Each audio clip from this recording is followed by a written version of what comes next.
बच्चों 40 का वर्गमूल कैसे निकालें? वर्गमूल को हम अपना अंडर रूट के द्वारा लिखते हैं, स्क्वायर रूट कहते हैं इंग्लिश में, भाग विधि काम में लेंगे। बच्चों देखिए स्टेप बाय स्टेप सीखने वाले हैं, इस मेथड को सीख लो, आपके लिए वर्गमूल की समस्या हमेशा ख़त्म हो जाएगी।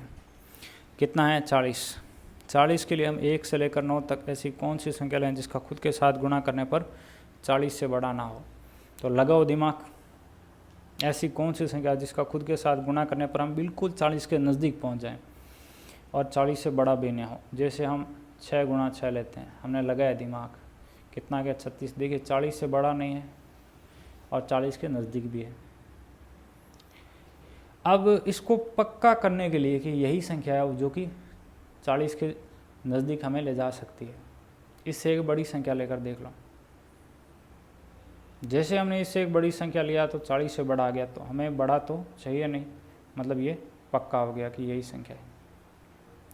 ओके, समझ गए? इससे बड़ा लेकर देखना है, बड़ा लेते बड़ा आ रहा है मतलब ठीक है। जैसे हमने 5 गुणा 5 लिया, हमें लग रहा है कि 40 के नज़दीक पहुंच गया, लेकिन जैसे ही 5 से बड़ा लिया 36, 40 से कम आ रहा है। फिर बड़ा लिया तो बड़ा आ गया, मतलब यह लास्ट है। ओके, गुणा किया कितना आ गया? 36। एक बार इसको यहाँ ऊपर लिख देंगे, उसके बाद इसको जोड़ना है और इसको घटाना है। अब बच्चों आप जानते हैं गणित में किसी भी संख्या को ऐसे लिख सकते हैं, इन आगे के जीरो को काम में लेने के लिए हमें इस पॉइंट को हटाना होता है, पॉइंट ऊपर आ जाता है और 2 जीरो हम यहाँ नीचे ले आते हैं। ध्यान क्या रखना है, 2 जीरो एक साथ रहेंगे। अब इसके साथ जैसे हम 3 लेते हैं, 3 का गुणा करते हैं तो आपका इससे बड़ा नहीं आ रहा है, 3 से बड़ी संख्या लेकर देखा इससे बड़ा आ रहा है। ठीक है, ये हमेशा ध्यान रखें। कितना? 3 लिया है, फिर इसको जोड़ना रहता है और इसको घटाना रहता है और ऊपर से 2 जीरो यहाँ नीचे लाने रहते हैं।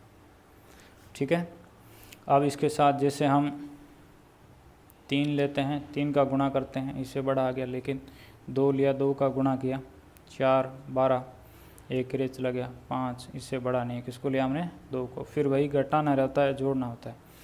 यह जो आपका वैल्यू निकला है कितना? 6.32, ये आपका 40 का वर्गमूल है।